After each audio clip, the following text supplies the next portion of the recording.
Are you ready?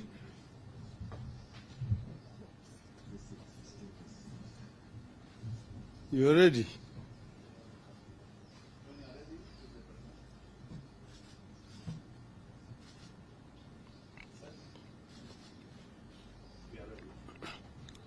Okay, now,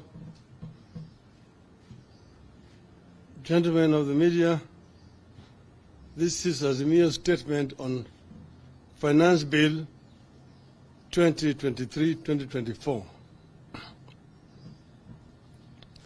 The Finance Bill prepared by the Kenya Kwanza regime, spelling out how they want to raise money in the 2023-2024 financial year, is a piece of punishment that Kenyans should be deeply concerned about.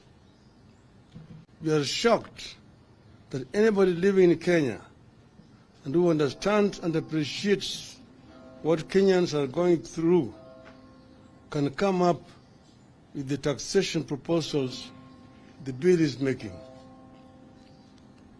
It is even more shocking that a regime that promised to lessen the burden of the so-called hustlers, Mama Mboga, watu wa mjengo, can turn its back so soon on the same people. The tsunami of taxes